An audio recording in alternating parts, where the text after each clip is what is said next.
Hey guys, Professor Jeff here again. We have a really interesting lecture today. We're going to go over John Locke and specifically some terminology that we can use to think about his different ideas and how they differ from and are actually similar to some of Descartes' ideas.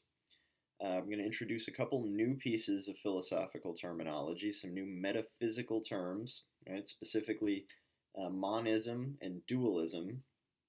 And after that, I'm actually going to do a bit of a review of all of the philosophical terms like this that we've covered so far, and specifically the branches of philosophy that they fit into. So if you've seen the final paper assignment, you know that you have to speak a little bit about each of the three branches of philosophy and identify roughly around where your beliefs about the world fit in. And to do this, you have to understand what the terminology means to describe those beliefs and how to use it. So as your topics for your final papers are coming up, it's, I think, really helpful to have a little bit of a review on what these terms are, what they mean, and what branch of philosophy they fit into. So really pay good attention to that one, all right? Ready? Let's go. All right, so as we begin talking about John Locke, this first term should be plenty familiar to us at this point. Let's remember an empiricist is somebody who believes that ideas come from experience, that the senses are reliable, that we can experience things through our senses that will put us in touch with the truth. Right? This is ultimately an epistemological position, right? And this is different from Descartes. Descartes was a rationalist. He believed that innate ideas were the highest form of truth, right? This is similar to Plato. I'm going to go over all of this at the end when I go over all of our terminology and the different branches of philosophy that they fit into. But for right now, let's just keep in mind John Locke is an empiricist because of this general thesis in the section of the essay titled Against Innate Knowledge and Ideas and Their Origin, right? His basic argument here is that there are no innate ideas. Innate ideas come from experience. Those experiences can then be stored in the memory, which we might then take to be innate ideas. Okay, this is kind of the simpler point here, but to move on to some of the new terminology, we have these two positions that philosophers take. Okay, these are metaphysical positions, meaning they try to describe the nature of the universe, and specifically what people are, what we're made up of. Okay, so the monist, right, the person who believes in monism, will generally say that the mind and body are a single substance. All right, we see this a lot in more of our atheistic thinkers who don't believe that non-physical entities like God or the mind exist outside of the body. Right? For the monist, mind and the body are one thing. Aristotle was a monist, and there's actually a reading that I would assign on the soul that does show his monism, but it's a little bit more of a challenging reading that didn't always work out. But we'll see this position a little bit more in the future with when we look at Nietzsche and Sartre. They are very much monists. But John Locke and Descartes are dualists. Right? The dualist position is basically that the mind and the body are different substances. Right? The mind is this one thing, and the body is this other. Right? So we have proof here that Locke is a dualist because in the essay on personal identity, he has this thesis: the body changes, but the mind remains the same, because our consciousness of who we are remains unchanged throughout our lives. Despite the fact that the body changes, our identity remains the same, right? So this is why Locke is a dualist. Descartes is also a dualist because of his whole thesis of I think, therefore I am. right? He doubts the existence of himself, of God, of the reliability of the senses. And when he's trying to figure out that he does exist, he says, I think, therefore I am. I'm a thinking thing above all else. My body might exist, might not exist, but the mind, definitely. So because he makes that distinction between the mind and the body, both Descartes and Locke are dualists. Okay? So this is, these are two different metaphysical positions that contrast with each other.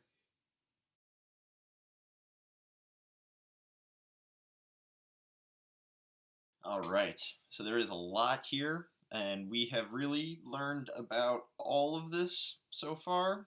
This is just a matter of review and to help you use at least a few of these terms in your final papers. Okay, so to start with, right, we have philosophy as a general study. Gets broken into these three branches that you should be very familiar with at this point.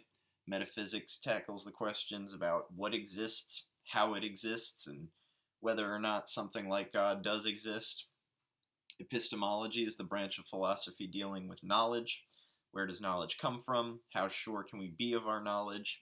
And axiology has to do with value judgments. Okay? So in terms of metaphysics, we covered the ancient cosmologists. This is Thales, Heraclitus, and Parmenides, right? Cosmology is kind of like science without the scientific method, right? It's just a way to try to understand the universe without the strict scientific method. Sort of right next to that, too, we had this question of being versus becoming, right? So this was really only present in the debate between Parmenides and Heraclitus. Parmenides thought everything was just in a state of continuous being. It doesn't change. It's always the same. It's a constant undifferentiation, where Heraclitus believed that everything was constantly becoming, right? It was always changing. You never step into the same river twice. Okay? So this is just referred to as being versus becoming. And we have these new terms that we just learned about, monism and dualism. Right? Aristotle was the monist that we would have covered so far, but we'll get to some of these guys a little bit later, particularly Nietzsche and Sartre. Our dualists so far are Locke and Descartes. Right? Both of them imagine that the mind is something different from the body. Okay, so these are the basic metaphysical ideas that we've covered so far this semester. Move into epistemology, right? We have this debate between the rationalists and the empiricists. The rationalists believe that ideas provide us with the greatest form of truth and accuracy.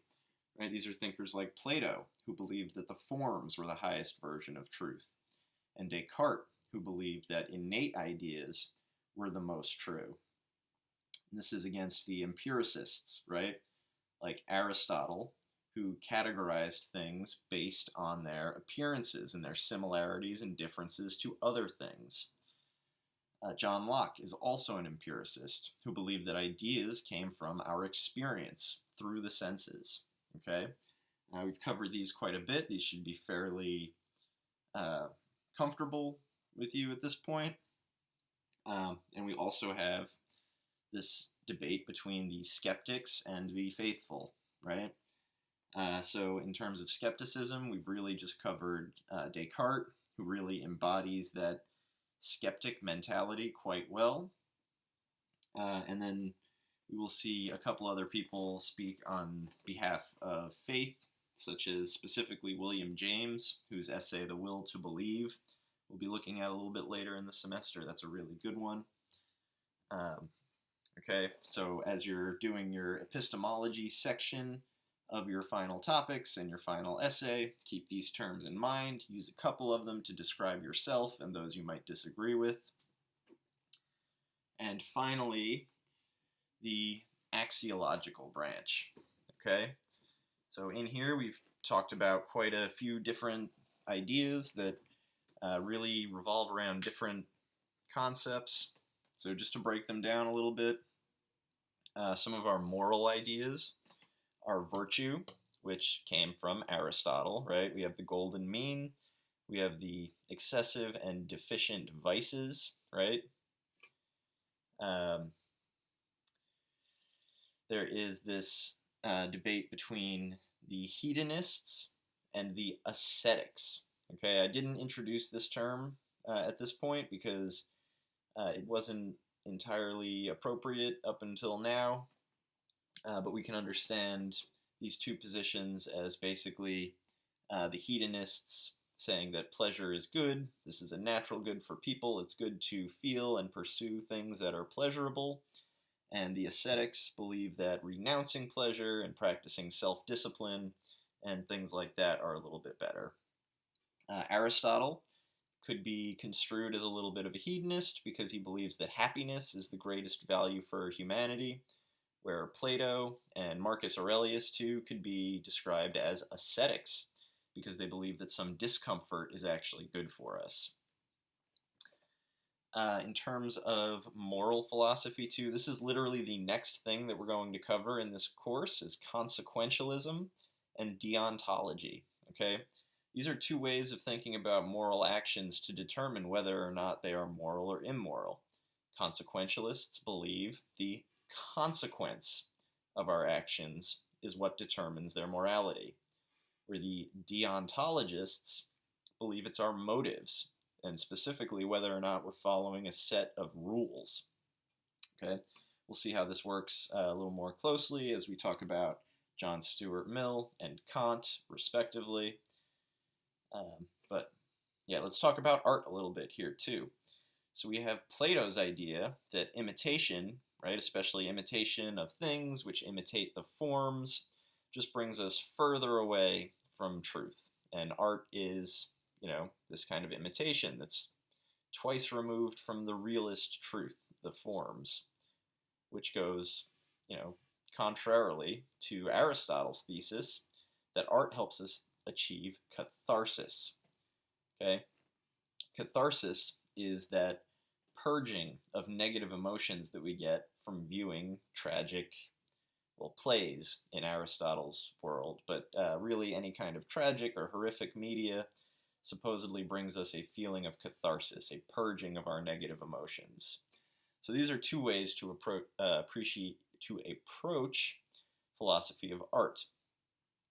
And finally, in terms of political philosophy, right, because we can make value judgments about how a society functions. We have individualism, the belief that the individual is more important than society as a whole, and collectivism, the idea that society as a whole is more important than the individual. Let's remember, Aristotle is a collectivist, okay? We see that in the Politics, and we will see some forms of individualism later on, most notably with Nietzsche, all right? So make sure you understand all of these terms and why they fit into the branches that they do, and please email me if you have any questions. Okay, guys, so that was the short lecture on John Locke and the different branches of philosophy and the terminology that we've been over so far this semester. But if you hang on just another minute, I actually have a little bonus lecture for you about the history of this debate about personal identity that John Locke talks about in that short reading assignment. So hold on just a minute. This is a fun one.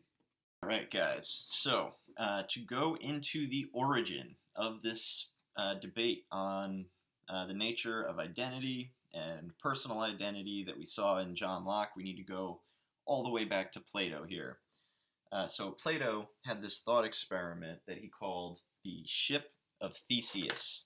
Okay, so Theseus was just a place in ancient Greece. So let's say, we have this ship departs from the port that it starts at, right? But it knocks into something, gets a little crack in the hull part of it, right? So we replace that, we get a brand new hull, right? But the sail gets ripped at some point during the trip. All right, so we stop, we replace the sail, so now we have the boat, with a new hull and a new sail. The debate kind of goes like this. Are we talking about one ship that starts the journey as it is, and then as we replace a single part of it, we get a new ship, and as we replace even another part of it, we get a third different ship? Or are we talking about same ship, different day? So Locke actually goes on to say that the identity of non-organic things, right, like a boat, does change if we change any part of them, if they're non-conscious. But if it's something like a person that is conscious, it's that consciousness and the continuity of consciousness that preserves our identity as we are. And that kind of thing just doesn't exist for a boat. And as we know for Plato, he didn't really answer this question conclusively either. He just liked to raise the question. So there you go. That is where this idea came from. So that is it for today's lecture. Thanks for sticking with me through it, and I hope you got something out of it. See you guys next time.